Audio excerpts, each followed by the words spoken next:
देखो, अगर आप हमारे चैनल पर नए हो तो बहुत सारी चीज़ें हम चैनल पर कर रहे हैं, स्टार्टिंग से लेके हिंदी के एग्जाम से लेके इंग्लिश के एग्जाम तक, उसके बाद साइंस के एग्जाम में भी बहुत सारी चीज़ें हम लोगों ने करी आप सभी लोगों के लिए। कैसे ट्रीट करना पड़ेगा, उसको प्रेजेंट अच्छे तरीके से करना पड़ेगा। सीधी अगर बायोलॉजी की बात करो, पर्टिकुलर बहुत सारे डायग्राम्स हो उसमें। लेकिन अब बात करते हैं कि भाई हम कैसे ज़्यादा स्कोर कर सकते हैं, सीक्वेंशियल ऑर्डर में सॉल्व करें। ये डिपेंड नहीं करता है कि काम। साइंस का पेपर 2 मार्च को, और आई होप आपकी प्रिपरेशन बहुत अच्छी चल रही होगी। देखो, अगर तुम टेंशन ले रहे हो ना, तो टेंशन लेने की कोई ज़रूरत है नहीं वैसे, क्योंकि साइंस में स्कोर करना यार बहुत आसान है, लेकिन थोड़ा सा तुम्हें स्ट्रैटेजिकली चलना पड़ेगा। चीज़ों को थोड़ा अलग तरीके से ट्रीट करना पड़ेगा, उसको प्रेजेंट अच्छे तरीके से करना पड़ेगा। देखो, इतनी सारी चीज़ें हैं साइंस में कि अगर आप मार्क्स गेन करना चाहोगे तो बहुत आसानी से कर सकते हो। लेट्स एक एग्जांपल लेते हैं यार, जैसे मान लो आप किसी भी अगर बायोलॉजी की बात करो, पर्टिकुलर बहुत सारे डायग्राम्स हो उसमें। बहुत सारे क्वेश्चंस डायग्राम बेस पर आते हैं, और अगर आपने सिर्फ डायग्राम भी अच्छे तरीके से देख लिया है अपनी एनसीईआरटी खोल के, तो आप डायग्राम से भी अच्छा खासा स्कोर निकाल सकते हो।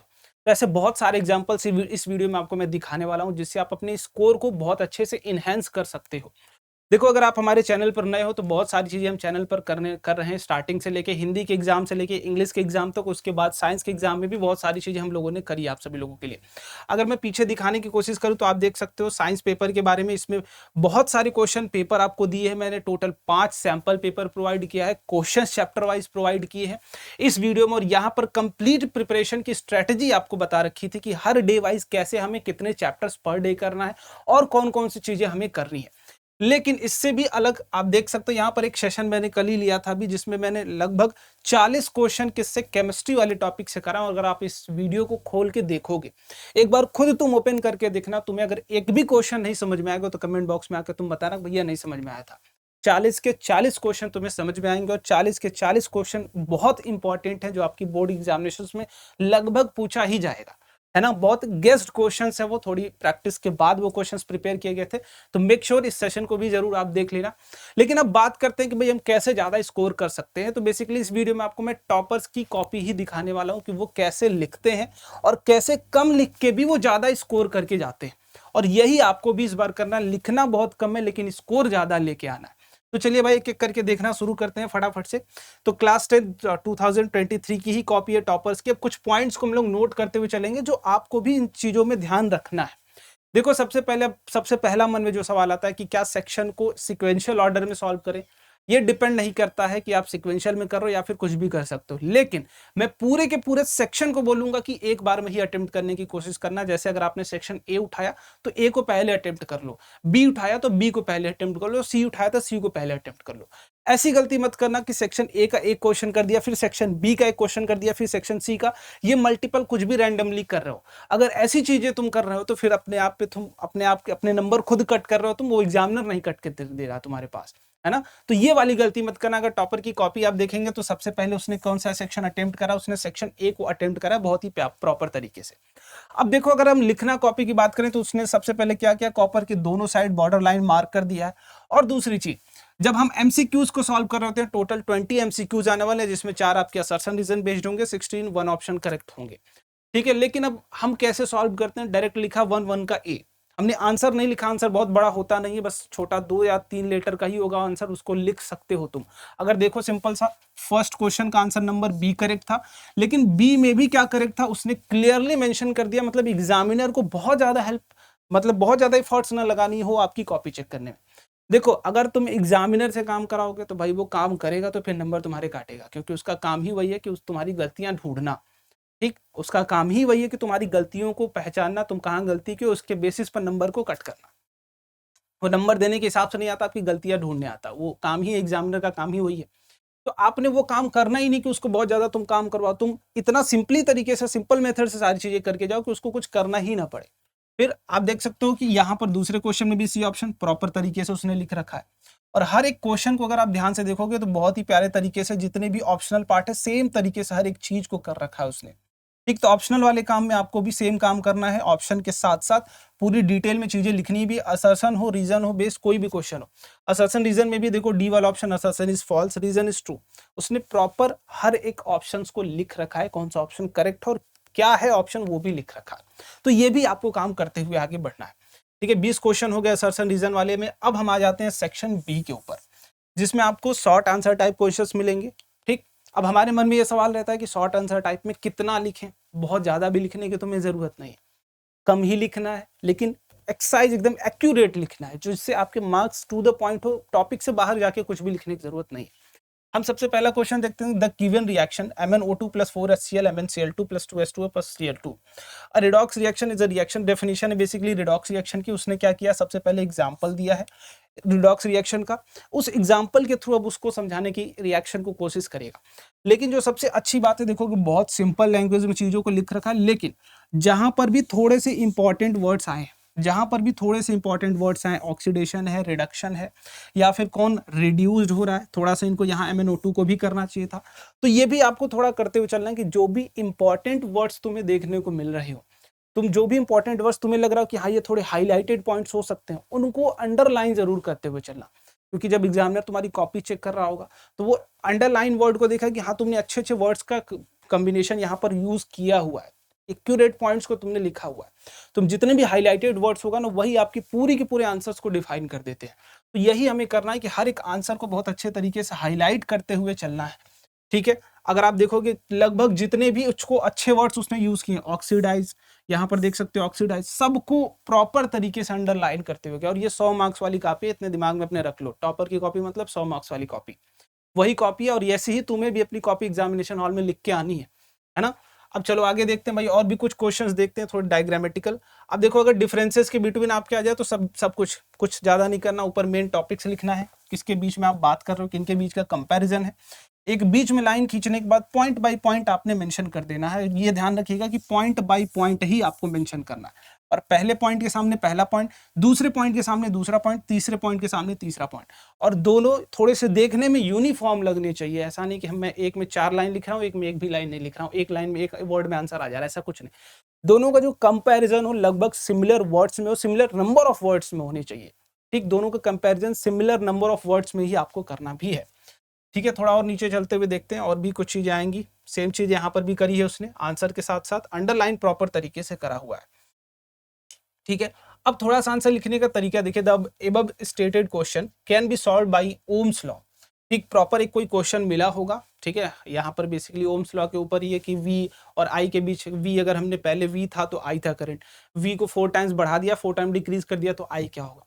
तो उसको प्रॉपर तरीके से उसने समझाया कि जो ये क्वेश्चन है उसको ओम्स लॉ से हम सॉल्व कर सकते हैं, क्योंकि ओम्स लॉ एक डेफिनेशन उसकी प्रॉपर दिया। फिर उसने, आप क्वेश्चन को थोड़ा पढ़ना, और इसकी मैं PDF आपको टेलीग्राम में दे दूंगा, @रैंकर्स बोर्ड्स आप सर्च कर लेना जाके, या फिर लिंक आपको डिस्क्रिप्शन बॉक्स में मिल जाएगा, इसकी PDF आपको वहां मिल जाएगी। और एक बार इस क्वेश्चन 2023 के क्वेश्चन पेपर को उठाना, एक बार इसकी आंसर शीट को उठाना, लिखने का जो तरीका है एक बार थोड़ा सा 2 दिन में, 1-2 दिन में आपके पास है, उसमें अडॉप्ट करने की कोशिश करना। बहुत सारी चीजें आप देखोगे कि आपकी मार्क्स इंप्रूव करने वाली चीजें आपको मिल जाएंगी इस आंसर शीट में, पढ़ाई के अलावा भी, ठीक है। पढ़ाई के अलावा भी तुम मार्क्स अपने इंक्रीज कर सकते हो यूजिंग दिस, है ना, क्लियर है। चलो आगे बढ़ते हैं। अभी बहुत सारी चीजें आप देखोगे, यहाँ आप डायग्राम देख सकते हो। डायग्राम अगर आप ध्यान से देखिए तो प्रॉपर उसने स्केल का यूज करा है, ना कि हमारे पास जो जादुई हाथ है उसका यूज किया। वो तो करना ही है, लेकिन स्केल के साथ यूज कर रहा है। डायग्राम्स आपके क्लियर होने चाहिए, मैंने बोला आपके डायग्राम्स हर क्लियर होने चाहिए, हाथ से कुछ नहीं बनाना, पेन से कुछ नहीं, स्केल प्रॉपर लेके जाना अच्छे तरीके से हर डायग्राम को, और हर चीजों को प्रॉपर डिनोट करना। रे डायग्राम अगर आप बना रहे हो तो रे की डायरेक्शन को बहुत ही प्रॉपर तरीके से आपने इंडिकेट करते हुए चलना है, ठीक है। और जो डायग्राम आप लिख रहे हो उस डायग्राम की प्रॉपर एक्सप्लेनेशन आपकी जस्ट साइड में होनी चाहिए। जो भी डायग्राम्स आप बना रहे हो, क्वेश्चन में भी आप सर्किट हो सकता है आगे बना रहे हो, या फिर कुछ भी बना रहे हो, तो उस डायग्राम से जो भी रिलेटेड डेटा तुम्हारे मन में हो, जस्ट बिसाइड उसके आपको उसको लिखनी चाहिए, ठीक है। उसको डिफाइन करना, डायग्राम को डिफाइन कर देना है जस्ट बगल में। और ये काम मैंने एक और टॉपर की कॉपी देखी थी, सेम चीजें उसमें भी ये काम की गई थी कि डायग्राम के जस्ट बगल में वहां पर डिफाइन किया गया था, ठीक है। अब यहाँ पर भी डायग्राम देख सकते हो, यूजिंग स्केल ही किया गया है, और राइट हैंड थंब रूल, इसको प्रॉपर अच्छे तरीके से अंडरलाइन किया गया है यहाँ पर, ठीक है। अब आगे बढ़ते हैं, थोड़ा थोड़ा एक एक करके और भी आंसर्स को देखने की कोशिश करते हैं। सेक्शन सी, यहाँ से शुरू हो जाता है अपना सेक्शन सी, और सेक्शन बी तक कुछ नहीं करना है तुम्हें। बहुत ज्यादा अच्छे क्वेश्चंस आएंगे भाई, जैसा आएगा वैसा हमें करना है, अंडरलाइन करते हुए चलना है।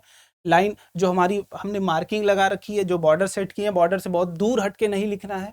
और तीसरी चीज कि जितने भी डायग्राम्स बनाने हैं बहुत ही क्लियर तरीके से बनाने, और उसकी एक्सप्लेनेशन भी साथ में देनी है। और किसी क्वेश्चन को अगर आप यूज कर रहे हो using any concept, Ohm's law हो गया, कोई थंब रूल हो गया, या फिर फ्लेमिंग्स लेफ्ट हैंड रूल हो गया, कोई भी रूल, तो आपने बताना है कि इस क्वेश्चन को हम इस रूल से सॉल्व कर रहे हैं और ये रूल है क्या बेसिकली। ये डिफाइन करने के बाद जब करोगे तो बहुत अच्छा इंपैक्ट पड़ेगा। पता सबको होता है, लिखते कौन है? सिर्फ टॉपर्स। पता सबको होता है, लिखते सिर्फ टॉपर्स है, इसलिए नंबर भी किसको मिलता है? टॉपर्स को ही मिलता है। ठीक है, चलो आगे बढ़ते हैं भाई, और आगे देखते हुए चलते हैं। सेम चीजें यहाँ पर की गई हैं, और यहाँ देखो चार्ट जो बनाया गया है बहुत ही क्लियर तरीके से फ्लो ऑफ ब्लड की, और एक एक प्रॉपर सर्कुलेशन को दिखाएगी कि ब्लड कैसे कैसे फ्लो करता है। तो आपने यही चीज यहाँ पर भी यूज करना है।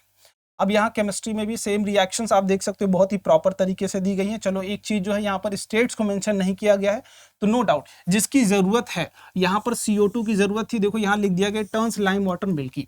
अब आपने कोई रिएक्शन देखी, उसमें हो सकता है CO2 निकल रहा हो सकता है हाइड्रोजन निकल रहा हो, तो हमें ज्यादा तो आपकी सिलेबस में है नहीं, दो ही गैसेज है जिनकी थोड़ी हमें डिस्टिंग्विशन करनी होती है, CO2 हो या फिर H2 हो। दोनों की आपको पता है CO2 लाइम वाटर को मिल्की करता है, H2 जो है वो बर्न करता है विथ अ पॉप्स आउट। तो ये चीजें आप मेंशन कर सकते हो। ठीक, कैल्शियम कार्बोनेट ये आप देख सकते हो इनसॉल्युबल है किसमें? वाटर में। सो दैट्स वाई ये कैसा बना देता है? मिल्की कलर का फॉर्मेशन कर देता है सॉल्यूशन का। ठीक, तो यहां से आपको डिटेल्स देखो, रिएक्शन प्रॉपर लिखना है, और जो एलिमेंट्स हैं, कार्बन डाइऑक्साइड था ये क्या करता है वो लिख दिया, CO3 है ये क्या करता है ये लिख दिया। तो ये चीजें आपने थोड़ी सी अडॉप्ट करते हुए चलनी है अपने साथ। ठीक, और ट्राई करना कि जो भी आंसर्स हो, अगर हो सके ऐसा कहीं जनरेट हो रहा हो तो उनको बाय पॉइंट आंसर्स करने की कोशिश करना। एक स्टेटमेंट फिर उसके कुछ पॉइंट्स बाय पॉइंट्स आंसर को करने की कोशिश करते रहना। ठीक है, यहाँ पर बाकी सारी रिएक्शंस हो गए, कुछ डायग्राम्स हो गए, बहुत ही प्रॉपर तरीके से अच्छे तरीके से डायग्राम बनाया गया है। आप डायग्राम को देख सकते हो।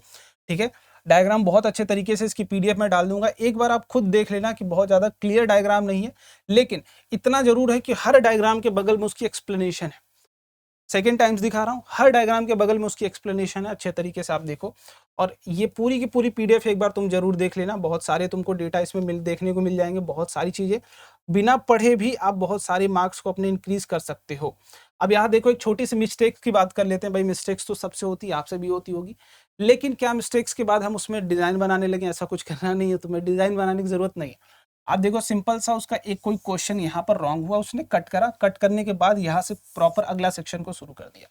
तो आपको भी यही करना, कोई गलती हो जाए नो डाउट वहाँ एक क्रॉस लगाइए, एक सिंगल कट लगाइए, आगे बढ़ जाइए। उसके बारे में फिर हेक्टिक दिमाग में अपना प्रेशर मत करिए, गलत हो गया आप तो मार्क्स कट जाएंगे, ऐसा कुछ नहीं। गलती सबसे होती है, वो एग्जामिनर को पता है। गलती हो जाए एक्सेप्ट करके काट के बस आगे बढ़ जाना, डिजाइन बनाने की कोई जरूरत नहीं है वहां पर। ठीक है, अब अगले प्रॉपर सेक्शन को उसने अच्छे तरीके से सॉल्व करा है। ठीक, डायग्राम्स देख सकते हो, सब कुछ अच्छे तरीके से स्केल का यूज करके, यहाँ पर कंपास का यूज करके प्रॉपर डायग्राम बना, और डायग्राम आप देख के ये समझ पा रहे हो ये केस कौन सा है, जब ऑब्जेक्ट सेंटर ऑफ कर्वेचर पर रखा गया। और आप देख सकते हैं इसको थोड़ा सा मैं आई थिंक लाइटिंग थोड़ा सा कम कर देता हूँ।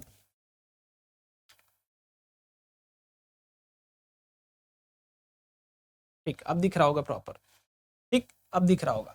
तो यहाँ देख सकते हो, ऑब्जेक्ट देख के भी लग रहा है कि ऑब्जेक्ट और इमेज की जो साइज है वो एकदम एग्जैक्ट इक्वल बनाई गई, क्योंकि ये जो रेज खींची गई है ये पैरेलल रेज खींची गई है। ठीक है, तो ये पूरी की पूरी PDF मैं आपको प्रोवाइड कर दूंगा। आप एक बार PDF को पूरा ऊपर से नीचे तक अच्छे तरीके से हर एक क्वेश्चन को जरूर देख लेना, तब तुम्हें ये बात समझ में आएगी कि नंबर क्यों ज्यादा आते हैं टॉपर्स के और तुम्हारे नंबर क्यों कम आते हैं। क्योंकि तुम लिखते हो वही चीजें हो जो तुम्हें आती हैं, तुम उसको मॉडिफाइड वर्जन में नहीं लिख के आते हो। ठीक है, आई होप अगर वीडियो अच्छी लगी हो तो लाइक भी कर देना और अपने दोस्तों तक शेयर भी कर देना। मिलते हैं अगले वीडियो में, बाय बाय, जय हिंद।